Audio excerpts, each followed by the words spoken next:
We are overlooking the most important thing. Most fail not because of a lack of effort. They fail because they are violently throwing themselves against an impenetrable fortress of glass and steel.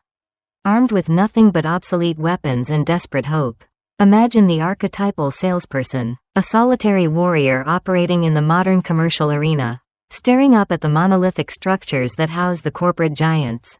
These sprawling enterprises represent the ultimate prize. The massive accounts that can instantly make a career, secure a legacy, and completely alter the financial trajectory of an entire life. The salesperson, driven by a fierce ambition and a crushing quota, dials the phone with blistered fingers, sends out thousands of meticulously formatted emails, and meticulously prepares glossy brochures detailing every single feature of their product. They work through the exhausted twilight and into the lonely, caffeinated hours of the early morning. They endure the numbing repetition of the cold call, their voice carrying the forced, artificial enthusiasm of a desperate actor performing to an empty theater. Yet, their supreme, agonizing effort is met with an absolute, deafening silence. The voicemails evaporate into the digital ether. The emails are violently purged by ruthless spam filters or deleted in a fraction of a second by unimpressed assistants. The beautifully printed brochures end up in recycling bins, unread and unloved. The gates of the corporate giant remain completely, mockingly sealed. The salesperson pushes even harder, increasing the volume of their outreach, believing that the sheer, overwhelming force of their persistence will eventually batter down the doors. But the silence only deepens, transforming from a mere absence of sound into a heavy, suffocating physical weight that crushes their spirit and breeds a toxic, paralyzing self-doubt. They begin to question their own worth, entirely unaware that their failure has absolutely nothing to do with their work ethic or the quality of their offering. The profound tragedy of this archetypal struggle lies in a fundamental, catastrophic misunderstanding of the target's internal reality. The salesperson operates under the dangerous illusion that the decision-makers within these massive corporations are simply waiting in their opulent offices, eagerly seeking new vendors to interrupt their day with a brilliant pitch. But the reality behind the glass walls is a scene of chaotic, desperate survival. The modern corporate executive is not hiding behind a desk out of arrogance or malice, they are literally drowning. They are the crazy busy archetype. A human being stretched to the absolute breaking point of cognitive endurance. They are suffocating under an avalanche of hundreds of unread emails, trapped in a relentless, exhausting marathon of back-to-back meetings, and burdened by the crushing, terrifying weight of impossible key performance indicators. Their attention span is not measured in minutes, but in microscopic fractions of a second. When the desperate salesperson finally manages to slip through the defensive perimeter and lands a voicemail or an email directly on this executive's desk, the message is instantly subjected to a ruthless, biological triage. The executive's exhausted, overwhelmed brain scans the communication with a singular, desperate criteria. Does this immediately solve a massive problem? Or is this just more noise? And here is where the traditional sales approach violently disintegrates. The salesperson, trained in the archaic arts of product pushing, enthusiastically launches into a detailed monologue about their company's history, their revolutionary technology, and their completely unique list of features. They speak the language of the vendor, a dialect completely foreign and deeply irritating to the crazy busy executive. To the drowning decision-maker, a list of product features is not a lifeline, it is a heavy, leaden weight of extra work. It requires them to expend precious, non-existent mental energy to translate the salesperson's features into their own business context. They simply do not have the time, the patience, or the desire to do the salesperson's job for them. The moment the executive hears the enthusiastic, polished tone of a generic pitch, their ancient survival instincts trigger an immediate psychological barricade. The communication is instantly classified as a dangerous interruption, a theft of time, and it is summarily executed. The salesperson is left staring at the phone, entirely baffled by the sudden rejection, completely blind to the fact that they have committed the ultimate corporate sin. They made themselves irrelevant. The lesson here is brutal but absolutely necessary for survival. The era of the charming, fast-talking vendor who can dazzle their way into a boardroom on sheer charisma and product knowledge is completely permanently dead. The corporate giant is a highly guarded fortress, and the old keys have all been destroyed. The agonizing realization of this death forces the archetypal salesperson into a dark night of the soul. They must confront the terrifying possibility that everything they have been taught, every script they have memorized, and every instinct they have honed is fundamentally flawed. They must completely strip away their identity as a purveyor of goods and undergo a painful, radical psychological metamorphosis. They must realize that the giant does not care about the product. The giant does not care about the service. The giant cares exclusively, obsessively, and fanatically about its own massive, bleeding problems. The giant cares about slashing operating costs by a specific, measurable percentage. The giant cares about accelerating time to market to crush a rapidly encroaching competitor. The giant cares about mitigating catastrophic risks that could obliterate their stock price. This is the only currency that possesses any value within the heavily fortified walls of the executive suite, the currency of tangible, measurable business outcomes. The salesperson must cease acting like an external vendor begging for a fraction of time and must completely reinvent themselves as an indispensable, highly specialized peer, a business consultant who possesses the exact, surgical solution to the executive's most terrifying nightmares. This monumental shift in perspective is the absolute turning point in the narrative of corporate conquest. It requires a level of empathy and analytical rigor that the amateur finds entirely exhausting. The salesperson must learn to inhabit the mind of the target, to view the world through the bloodshot, exhausted eyes of the crazy busy executive. They must understand the political landmines hidden within the corporate hierarchy, the fierce, silent battles for budget allocation, and the deeply personal, career-defining fears that keep the decision-maker staring at the ceiling at 3 in the morning. When the salesperson stops talking about what their product is and begins speaking exclusively about what their product does to alleviate these specific, excruciating pains, the dynamic of the interaction fundamentally alters. The impenetrable glass walls begin to shimmer, revealing microscopic cracks. The heavy, suffocating silence of the corporate void is finally broken, not by the sheer volume of the salesperson's pitch, but by the irresistible, magnetic resonance of a perfectly targeted solution. The analytical takeaway from this initial phase of the struggle is that influence in the upper echelons of business is never granted, it is meticulously, strategically engineered. The failure to penetrate large accounts is almost always a failure of relevance. When a salesperson reaches out with a generic message, hoping to cast a wide net and catch a giant by pure statistical chance, they are insulting the intelligence and the time of the person they are trying to reach. The corporate buyer is fiercely protective of their attention, and they possess a highly refined, almost supernatural radar for self-serving behavior. They can instantly detect a salesperson who is merely trying to hit a quota versus a professional who has invested the grueling, unglamorous hours to truly understand their specific industry, their unique challenges, and their strategic objectives. The transition from a nuisance to a necessity requires the complete annihilation of the ego. The salesperson must silence their desperate urge to brag about their company and must instead become a master of deeply researched, highly specific inquiry. They must demonstrate, in the very first fleeting seconds of contact, that they are a peer, an equal who has already done the heavy lifting of understanding the client's world. This is not merely a change in tactics, it is a profound, fundamental shift in commercial philosophy. It is the realization that to capture the giant, one must first learn to think, breathe, and fear exactly like the giant. As our archetypal figure absorbs this devastating and liberating truth, they wipe the slate completely clean. They abandon the endless, mindless dialing. They delete the generic email templates that have yielded nothing but misery. They step back from the front lines and retreat into the quiet, demanding sanctuary of total preparation.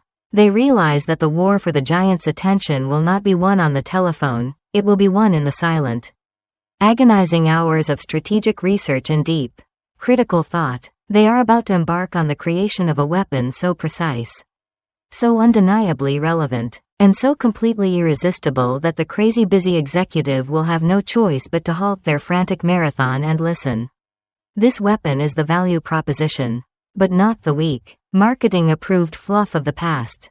This is a surgical instrument, forged in the fires of deep corporate intelligence, designed to pierce the thickest armor of the executive suite. The salesperson gathers their tools, their mind focused with a terrifying, absolute clarity. The random, chaotic assault has ended. The era of the highly targeted, deeply psychological campaign is about to begin.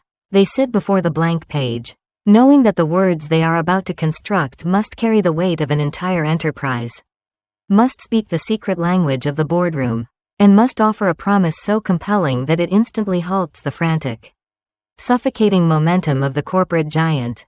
The true hunt, the intellectual and psychological siege of the massive corporate account, is finally underway. The stakes are absolute, the enemy is time itself, and the only path forward is the ruthless pursuit of undeniable, business-altering relevance. This pursuit requires an almost monastic dedication to the craft of business intelligence. The salesperson must become an investigative journalist, a corporate detective obsessed with uncovering the hidden currents of the target's industry. They must scour annual reports, dissecting the dense, bureaucratic language to extract the CEO's true strategic vision. They must monitor industry publications, tracking the tectonic shifts in market share, regulatory changes, and technological disruptions that are keeping the target's leadership awake at night. They must analyze the target's competitors, searching for vulnerabilities that their own solution could violently exploit. This is not the glamorous, adrenaline-fueled work of closing a deal. This is the quiet, exhausting, and often deeply frustrating labor of building a foundation of absolute, unshakable authority. The amateur recoils from this level of deep work, preferring the comfortable illusion of motion provided by making endless, useless phone calls. But the master embraces the research, knowing that every hour spent studying the giant's anatomy dramatically increases the lethal accuracy of their eventual strike. They begin to map the labyrinthine organizational chart of the corporate fortress, identifying not just the obvious, titular decision-makers, but the hidden influencers, the technical evaluators, and the powerful gatekeepers who quietly control access to the throne room. They realize that a giant is not a single, monolithic entity, but a complex, fragile ecosystem of competing agendas, fragile egos, and deeply entrenched political fiefdoms. To successfully navigate this treacherous terrain, the salesperson must understand the specific, highly individualized pain points of every single stakeholder involved in the buying process. The chief financial officer is agonizing over completely different metrics than the vice president of operations. Yet both must be simultaneously appeased and convinced. The salesperson's message must be a multifaceted diamond, perfectly reflecting the unique desires and alleviating the specific terrors of whoever happens to be looking at it. The magnitude of this intellectual challenge is staggering, but it is the absolute, non-negotiable price of entry into the world of massive corporate sales. The amateur gives up, retreating to the safety of selling small deals to easily accessible targets. The master, however, leans into the immense difficulty, their spirit hardened by the realization that the very complexity that repels the weak is exactly what protects the massive rewards from the unworthy. They are no longer a salesperson, they are a strategic operative preparing for a highly sophisticated, multi-tiered infiltration. The strategic operative, having completely mapped the labyrinthine political and economic topography of the massive corporate account, now retreats into the solitary, agonizing crucible of linguistic alchemy. They sit in absolute silence, staring at the vast, intimidating expanse of the blank page, fully aware that the words they are about to forge must possess the kinetic, devastating power to violently shatter the deeply entrenched apathy of the corporate giant. The amateur, driven by the frantic, unthinking desperation of a looming quota, would simply vomit a chaotic, disorganized list of product features onto the page, praying that the blind, chaotic barrage might accidentally strike a hidden nerve. But the master operative understands that the crazy busy executive is entirely, completely immune to the archaic, suffocating language of the vendor. The executive's brain is heavily fortified by a ruthless, biological spam filter, designed to instantly detect and mercilessly annihilate any communication that smells of a generic sales pitch. To bypass this impenetrable cognitive defense system, The operative must engineer a radically different, terrifyingly sharp weapon, the value proposition. This is not the weak, flowery, and utterly meaningless mission statement crafted by a disconnected marketing department. This is a brutal, uncompromising, and highly concentrated distillation of pure business value. The operative strips away every single adjective, every self-congratulatory phrase, and every technical specification, leaving nothing but the raw, pulsating, and undeniable mathematics of the proposed business outcome. They do not write about software, they write about the systematic, ruthless obliteration of operational inefficiencies. They do not pitch a consulting service, they mathematically prove a massive, guaranteed acceleration in time to market. The value proposition must be a flawless, polished mirror in which the drowning executive suddenly, miraculously sees their own salvation mathematically quantified. It must explicitly state exactly how the operative's intervention will violently decrease the massive, bleeding costs that are draining the corporation's lifeblood, or how it will aggressively, exponentially drive the revenue growth that the executive's career absolutely depends upon. The creation of this terrifyingly precise statement is an act of profound intellectual violence. A ruthless editing process where the operative murders their own ego, silencing the desperate urge to brag about their company, and instead submits completely to the absolute, unyielding tyranny of the client's most pressing, agonizing metrics. When this lethal, highly calibrated linguistic weapon is finally forged, the operative does not simply hurl it blindly into the corporate void. They understand that a single, isolated attempt to breach the fortress of the crazy busy executive is an exercise in utter, humiliating futility. The executive is surrounded by a chaotic, deafening hurricane of competing demands, and a single email or a solitary voicemail is nothing more than a microscopic, irrelevant drop of water falling into a raging, boiling ocean. To capture the giant, the operative must completely abandon the amateurish concept of the isolated cold call and orchestrate a massive, highly sophisticated, and relentlessly synchronized account entry campaign.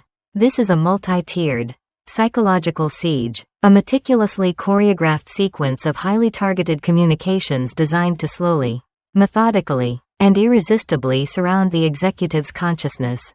The operative maps out a precise, multi-week timeline, plotting the exact deployment of every voicemail, every email, and every piece of physical correspondence with the cold, calculating precision of a military tactician. They do not ask for a massive, terrifying commitment of the executive's time. They do not desperately beg for an hour-long meeting to deliver a sprawling, irrelevant presentation. Instead, they deploy the psychological strategy of the small bite. Every single touchpoint in the campaign is engineered to deliver a microscopic, highly concentrated dose of profound business value in 30 seconds or less.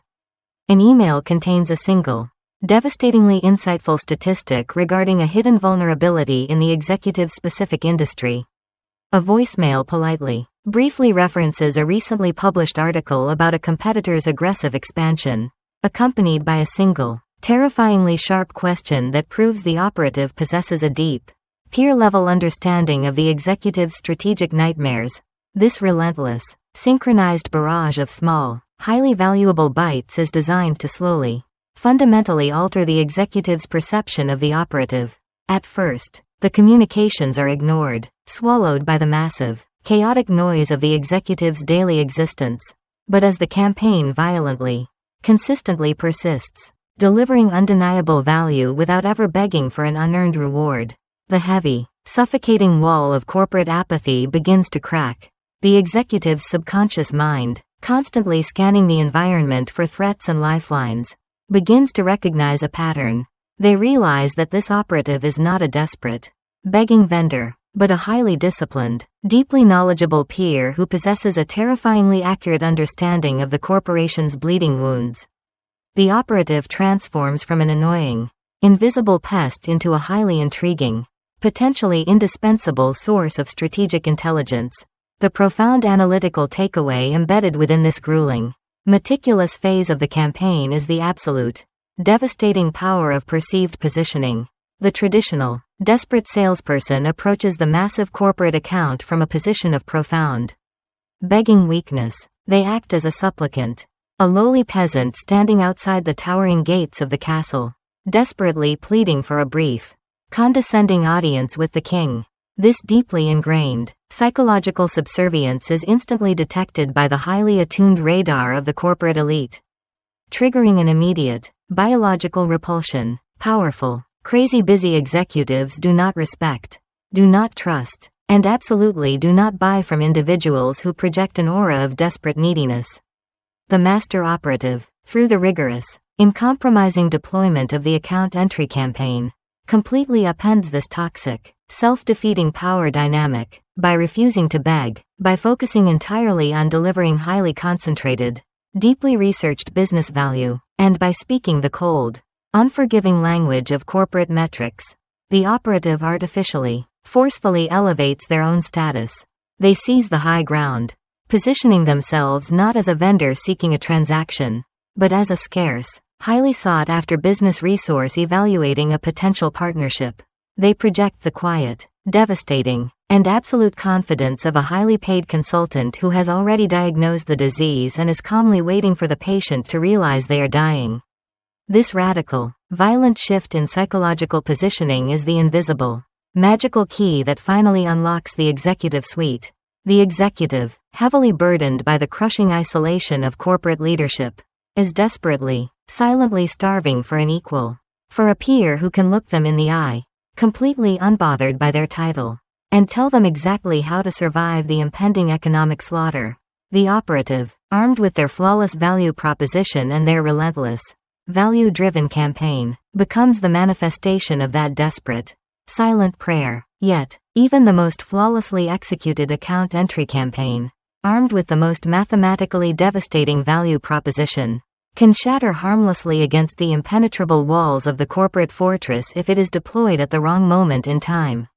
The master operative understands the terrifying, absolute truth of the corporate world. The status quo is a massive, unyielding, and completely paralyzing force. Corporations are giant, lumbering leviathans, heavily bound by bureaucratic inertia, terrified of risk, and deeply resistant to any form of change that is not absolutely, biologically necessary for immediate survival. If the operative attempts to introduce a massive, systemic change when the corporation is experiencing a period of relative calm and stable profitability, the executive will simply nod politely, acknowledge the theoretical value of the proposal, and immediately bury it in a deep, forgotten filing cabinet. The pain of changing the system must be perceived as significantly less than the agonizing, burning pain of remaining exactly the same. Therefore, the ultimate, lethal weapon in the master operative's arsenal is not merely what they say, but exactly, precisely when they choose to say it. The operative does not launch their campaign blindly, they crouch in the shadows, their eyes fixed on the target, patiently, ruthlessly waiting for the manifestation of the trigger event. The trigger event is the earthquake that shatters the corporate status quo. The sudden, violent rupture in the fabric of the giant's reality that instantly transforms a latent, ignorable problem into a bleeding, acute, and terrifying crisis. It is the sudden, unexpected resignation of a deeply entrenched chief executive officer. It is the shocking, violent announcement of a massive merger or a hostile acquisition. It is the catastrophic failure of a key product line, a devastating, highly publicized data breach, or the sudden, terrifying implementation of a massive new government regulation that threatens to completely obliterate the corporation's profit margins. When the trigger event detonates within the corporate ecosystem, absolute chaos reigns supreme. The deeply established political hierarchies are violently overturned, old alliances are instantly shattered, and a terrifying, suffocating vacuum of certainty is created. The crazy busy executives, previously shielded by the comfortable illusion of the status quo, are suddenly thrust into a desperate, frantic scramble for survival. They are completely disoriented, terrified of the impending fallout, and entirely open, for a very brief, highly volatile window of time, to radical, external solutions. This is the exact, microscopic fraction of a second when the master operative violently strikes. They do not wait for the dust to settle. They launch their meticulously prepared account entry campaign directly into the epicenter of the corporate explosion. Because the operative has spent weeks, or even agonizing months, mapping the organization, researching the industry, and forging their value proposition. They are uniquely, lethally positioned to capitalize on the chaos, while the amateur, lazy salespeople are just waking up to the news of the trigger event. Frantically trying to draft a generic, meaningless email, the master operative is already inside the perimeter. They reach out to the terrified executive not with a generic pitch, but with a highly specific, surgical message that explicitly, brilliantly connects the operative's solution directly to the burning, agonizing crisis created by the trigger event. They do not say they have a great software platform. They say they see the company has just acquired their largest competitor. And they know that the integration of the legacy supply chain systems is going to be a massive, bleeding nightmare that will cost them tens of millions in the next quarter. Noting they just guided a similar enterprise through this exact crisis, mitigating 90% of the projected losses, demanding that they speak immediately. The psychological impact of this perfectly timed, highly targeted strike is absolutely devastating. The executive, drowning in the chaotic, terrifying waters of the trigger event, does not see a vendor. They see a heavily armed lifeboat crashing through the waves to rescue them. The operative's deep, painstaking preparation, combined with the explosive, acute pain of the trigger event, completely bypasses the traditional, agonizingly slow corporate evaluation process. The heavy, bureaucratic doors that were previously locked from the inside are violently thrown open. The operative is ushered directly into the inner sanctum, bypassing the lower-level gatekeepers and the endless, useless committees. They are granted the ultimate, priceless prize, the undivided, highly desperate attention of the supreme decision-maker. The analytical revelation here is that the giant's invulnerability is a carefully constructed illusion. The massive corporate fortress is entirely impenetrable only when it is at peace. The master operative understands that they are not in the business of persuasion, they are in the highly specialized business of crisis capitalization. They do not try to convince a comfortable giant to change, they wait for the giant to be wounded by the unforgiving machinations of the global market. And then they arrive, completely uninvited but absolutely indispensable, holding the only tourniquet that can stop the bleeding. The discipline required to wait for the trigger event, to hold back the campaign until the exact, perfect moment of maximum vulnerability, is the ultimate separator between the impatient, starving amateur and the cold, calculating, and massively successful master of the enterprise sale. The amateur starves while aggressively attacking an unyielding stone wall. The master feasts by simply walking through the wall the exact moment the earthquake tears it completely down. As the operative secures their position within the inner sanctum, sitting across the polished mahogany table from the now fully attentive, desperate executive, the final, most intricate phase of the psychological siege begins. The operative must now navigate the highly complex, politically treacherous, and deeply paranoid reality of the executive's mind. The crazy busy decision-maker, even when faced with a catastrophic crisis, is still heavily guarded. They have been burned countless times by smooth-talking vendors who promised the world and delivered nothing but shattered budgets and broken systems.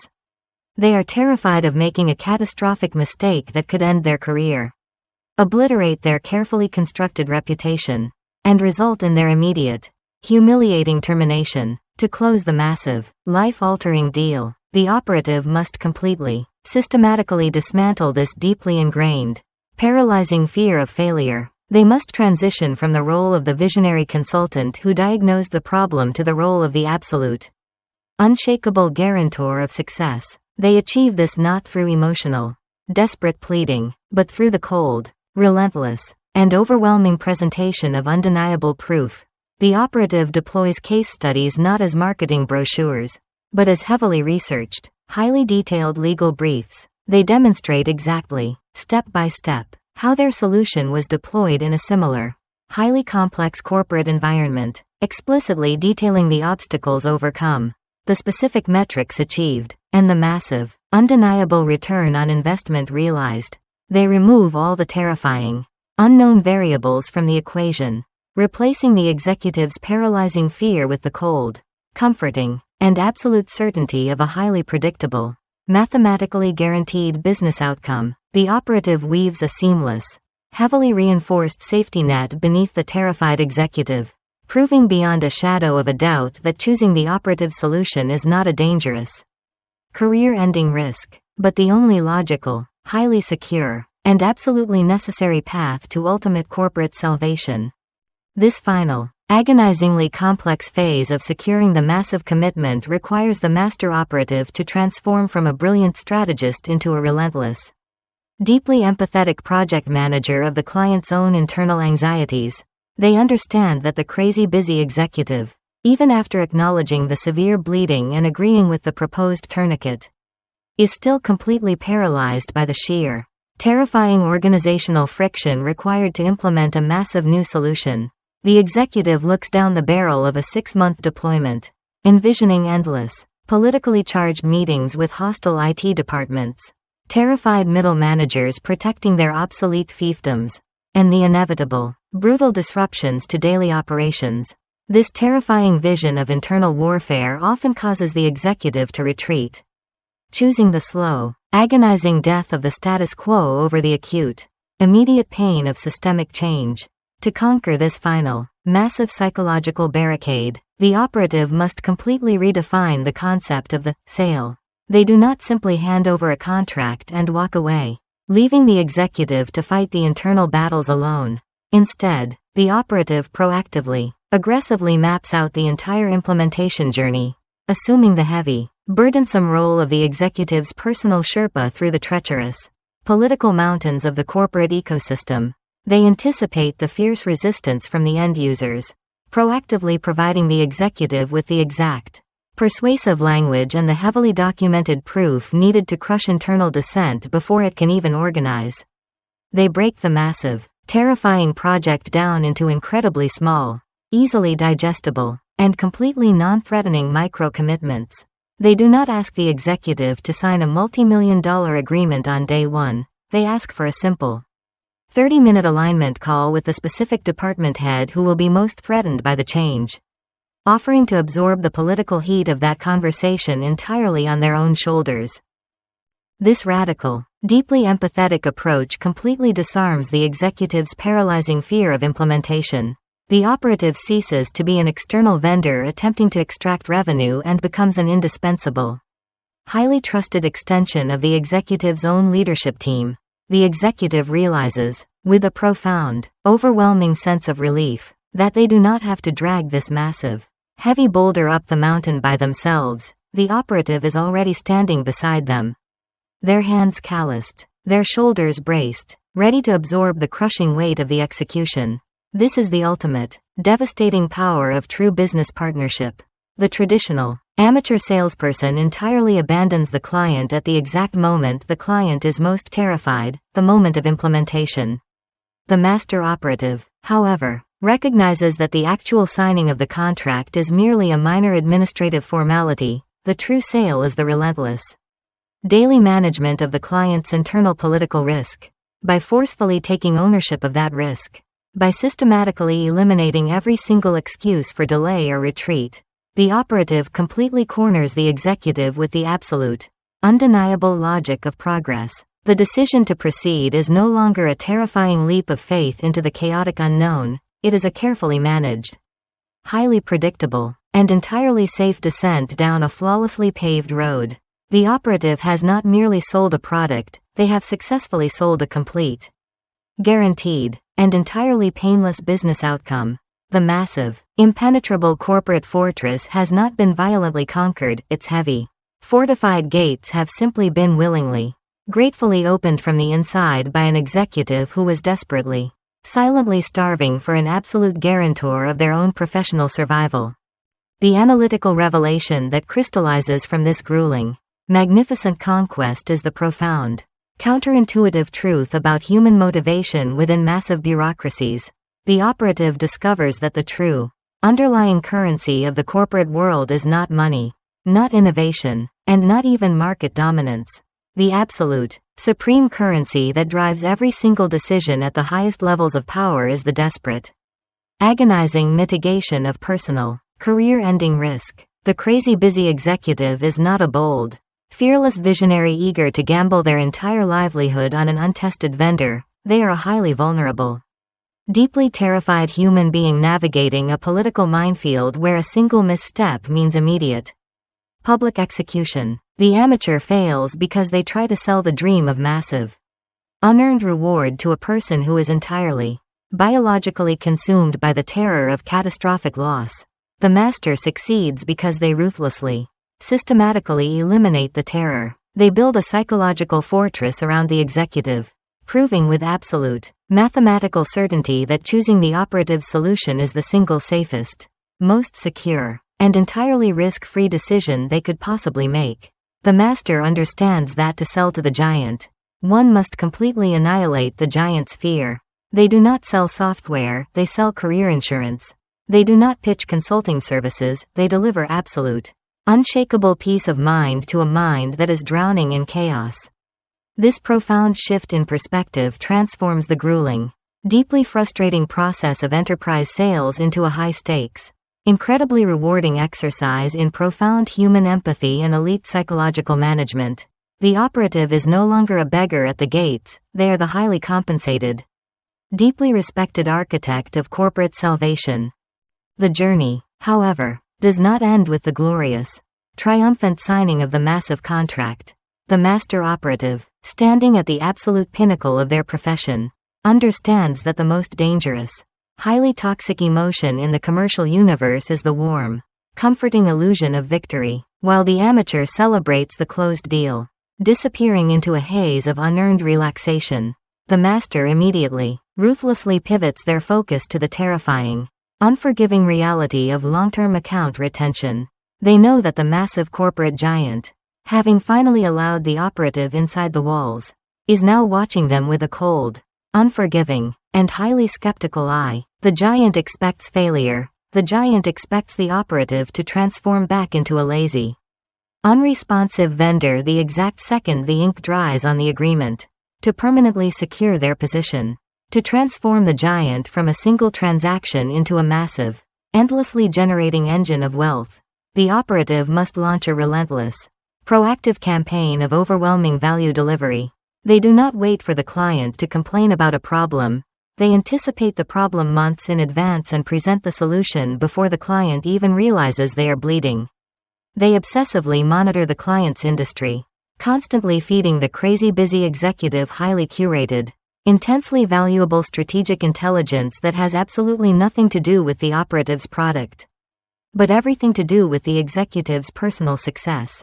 This relentless, unyielding commitment to the client's absolute victory entirely redefines the relationship. The operative ceases to be a line item on the corporate budget and becomes a deeply embedded, completely indispensable organ within the giant's own anatomy. The giant cannot cut the operative without violently, fatally bleeding itself. This total, absolute integration into the fabric of the massive account yields the ultimate, most heavily guarded prize of the enterprise sales world, the referral network of the corporate elite. The crazy busy executive, having finally experienced the profound, terrifyingly rare reality of a vendor who actually delivers on their promises, who actually mitigates their personal risk, and who relentlessly fights for their success, becomes a fanatical, unstoppable evangelist for the operative.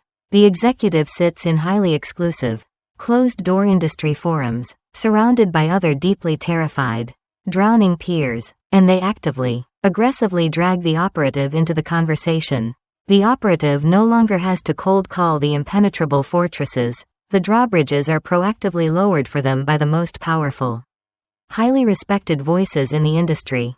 The agonizing, brutal war of attrition that defined the operative's early career is entirely replaced by a massive, endlessly expanding empire of pre-sold, highly lucrative opportunities. The operative has completely transcended the desperate, begging existence of the salesperson and has ascended to the rarefied, heavily guarded realm of the trusted advisor.